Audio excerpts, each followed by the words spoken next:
جو یہ بہت اہم بات ہے، ہم اس لیے ابھی نہیں بیان کرتے کہ ہر ابھی ابتدائی کلاس ہے یہ، تو سن 9 ہجری میں مباہلے کا واقعہ ہوا جس میں رسول نے کہا تھا کہ تم اپنے بیٹوں کو لاؤ، ہم اپنے بیٹوں کو لاتے ہیں۔ تو اس موقع پر رسول کا سگا بیٹا موجود تھا، لیکن اپنے سگے بیٹے کو مباہلے میں نہیں لے گئے، بلکہ اپنا بیٹا بنا کر امام حسن امام حسین کو لے گئے۔ تو یہ یہاں پہ بہت اہم بات ہے جس کی طرف ذاکرین صحیح نہیں توجہ کرتے۔ جی، کیونکہ آپ نے پوچھ لیا درمیان میں، لہذا اس کی تفصیل ہم نے آپ کے سامنے بتا دی۔ ابھی بالکل ابتدائی سطح ہے، تو اس لیے بہت زیادہ گہرائی میں جائیں گے تو ذہن الجھ جائے گا، بچیاں اور بھی ہوں گی چھوٹی۔ جی، شکریہ۔ تو یہ مولانا صاحب جی جی مولانا صاحب مجھے ذرا شارٹ میں یہ بتا دیجئے کہ جو عید مباہلہ ہوئی تھی وہ جو کرسچنس آئے تھے، جو عیسائی لوگ آئے تھے یہودی، وہ کس چیز کو لے کے بحث کرنے آئے تھے؟ یہ بس مجھے تھوڑا سا بتا دیجیے۔ ہاں، وہ بحث کوئی خاص اہم نہیں تھی۔ دیکھیے ایک چھوٹی سی بات یہ ہے کہ ہم لوگ حضرت عیسیٰ کو اللہ کا نبی سمجھتے ہیں اور وہ اللہ کا بیٹا سمجھتے ہیں۔ بحث یہی تھی، وہ کہے تھے کہ اللہ کے بیٹے ہیں، نبی کہے تھے کہ نہیں، اللہ کا کوئی بیٹا نہیں ہے، لم یلد ولم یولد، تو اللہ کا کوئی بیٹا نہیں ہے۔ اور وہ اس پر مزید تھے کہ مریم کی شادی نہیں ہوئی تھی اور بغیر شادی کے عیسیٰ پیدا ہوئے تھے، لہٰذا وہ اللہ کے بیٹے ہیں۔ اب دیکھیے یہ تو ہمارے نبی چونکہ اخلاق کے اعلیٰ مرتبے پر فائز تھے، ورنہ دشمن کو رسوا کرنے کے لیے بہت سے راستے اختیار کیے جاتے ہیں کہ جب انہوں نے کہا کہ مریم کی شادی نہیں ہوئی تھی اور ان کے باپ نہیں تھے لہذا خدا باپ ہے، تو اگر رسول کی جگہ پہ کوئی عام آدمی ہوتا تو کہہ دیتا کہ بھائی جو بغیر باپ کے پیدا ہو اس کا ذمہ دار پروردگار تھوڑی ہے۔ تو لیکن اس طرح کا کوئی جملہ اس لیے نہیں کہا کہ ہم لوگ جس طریقے سے 1,24,000 جناب آدم بھی تو ہیں، ان کے کون باپ تھے؟ جی جناب آدم علیہ السلام تو بھی تو پیدا ہوئے تھے بغیر باپ کے۔ یہی دلیل تو رسول نے پیش کی تھی، یہی دلیل پیش کی تھی کہ اگر آپ لوگ یہ کہہ رہے ہیں کہ بغیر باپ کے عیسیٰ پیدا ہوئے اور وہ خدا کے بیٹے ہیں تو ان کے مقابلے میں حضرت آدم کو ترجیح دینی چاہیے کہ عیسیٰ تو بغیر باپ کے پیدا ہوئے، آدم تو بغیر ماں باپ کے پیدا ہوئے، کوئی وسیلہ نہیں، لہٰذا وہ تو بالکل پیور خدا کے بیٹے ہونا چاہیے۔ لیکن وہ ماننے پر راضی نہیں تھے اور اس پر کٹوجتی کرتے رہے، یہی مسئلہ پیش تھا۔ نبی نے یہی دلیل دی تھی کہ اگر عیسیٰ بغیر باپ کے پیدا ہوئے، ماں تو ہے نا ان کی، آدم تو وہ ہے کہ جن کی نہ ماں تھی اور نہ باپ تھے، تو بیٹا انہیں ہونا چاہیے۔ مگر وہ کسی صورت سے دیکھیے جب آدمی طے کر لے کہ ہم نہیں مانیں گے تو اسے منوانا بہت مشکل ہو جاتا ہے، تب آخر میں آئی کہ تم اپنے بیٹوں کو لاؤ، اپنے بیٹوں کو لائے، تم اپنی عورتوں کو لاؤ، اپنی عورتوں کو لائیں، تم اپنے نفسوں کو لاؤ، اپنے نفسوں کو لائیں، اور ثم نبتہل مباہلہ کریں، فنجعل لعنت اللہ علی الکاذبین، اور ہم لوگ گویا جھوٹوں پر خدا کی لعنت کریں۔ اچھا اب بات آپ نے چھیڑ دی ہے تو بہرحال دیکھیے نبی نے کیا کہا، تم اپنی عورتوں کو لاؤ، اپنی عورتوں کو لائے، تم اپنے بچوں کو لاؤ، اپنے بچوں کو لائے، کس سے کہہ رہے ہیں؟ پوپ سے کہہ رہے ہیں، عیسائیوں کے مذہبی رہنما سے کہہ رہے ہیں جو شادی کے قائل ہی نہیں ہیں۔ تو انہیں تو یہ کہنا چاہیے تھا کہ اللہ کے نبی آپ جو ہم سے کہہ رہے ہیں کہ تم اپنی عورتوں کو لاؤ، اپنی عورتوں کو لائیں، تم اپنے بچوں کو لاؤ، اپنے بچوں کو لائیں، تو ہم نے تو شادی ہی نہیں کی ہے، تو بیوی کہاں سے آئے گی، بچے کہاں سے آئیں گے، عورت کہاں سے آئے گی، بچے کہاں سے آئیں گے؟ لیکن یہ اعتراض نہیں کیا انہوں نے، بلکہ مباہلے پر راضی ہو گئے۔ کیوں؟ ان کے پاس عذر تھا، وہ کہہ سکتے تھے کہ آپ نے ایک ایسی بات کہی ہے کہ جو ہمارے لیے ممکن نہیں ہے، ہم شادی کے قائل ہی نہیں، تو ہم اپنے بچوں کو کہاں سے لائیں، ہم عورتوں کو کہاں سے لائیں؟ لیکن یہ عذر نہیں رکھا، بلکہ کہا ٹھیک ہے کل مباہلہ ہوگا۔ کیوں؟ اصل میں وہ امتحان لینا چاہتے تھے کہ اگر نبی اپنے اصحاب کو یا امت کے لوگوں کو لے کر آئے تو اس کا مطلب یہ ہے کہ نبی کو اپنے اوپر پورا بھروسہ نہیں ہے، اس لیے کہ عذاب کا گمان ہے کہ عذاب نازل ہو سکتا ہے، تو اپنے بچوں کو چھوڑ دیا، اپنے گھر والوں کو چھوڑ دیا، امت کے لوگوں کو لے کر آئے ہیں۔ تو اگر امتیوں کو لے کر آئے تو مباہلہ کر لینا، لیکن اگر اپنے خاص قریبی لوگوں کو لے کر آئے تو یہ سمجھ لینا کہ نبی کو اپنی صداقت پر پورا یقین ہے۔ تو وہاں بچوں عورتوں کا تو مسئلہ ہی ختم تھا، وہ شادی کے قائل ہی نہیں تھے۔ وہ صرف یہ دیکھنا چاہتے تھے کہ کل نبی مقابلے میں کسے لے کر آ رہے ہیں. اور وہی ہوا کہ جب آخر میں جو ان کا بزرگ تھا اس نے یہ کہا کہ اگر یہ دعا کے لیے ہاتھ اٹھا دے تو پہاڑ اپنی جگہ سے ٹل جائے. بات سمجھ میں آ گئی؟ اپنی جگہ سے ہل جائے. جی مولانا. اچھا تو بہرحال اس وقت کا معاشرہ ایسا تھا کہ جو انتہائی برا تھا.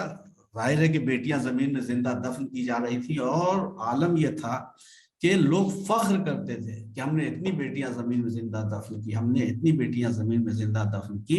اس بات پہ وہ فخر کیا کرتے تھے. جتنی برائی کا تصور ہو سکتا تھا وہ ساری برائیاں عربوں میں پائی جاتی تھی. ایسے میں اللہ اگر چاہتا تو ملک الموت کو نبی بنا کے بھیج دیتا کہ جو غلط کام کرے اس کی روح قبض کر دو.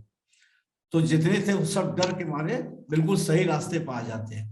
لیکن اللہ نے ملک الموت کو نبی بنا کے نہیں بھیجا بلکہ رحمت للعالمین نبی کو بنا کر بھیجا, تاکہ جو سماج اخلاقی طور پر بالکل خراب ہو چکا ہے وہ اپنی آنکھوں سے نبی کے کیریکٹر کو دیکھے کہ اخلاق اسے کہتے ہیں اور اخلاق میں یہ طاقت ہوتی ہے, اخلاق میں یہ قوت ہوتی ہے.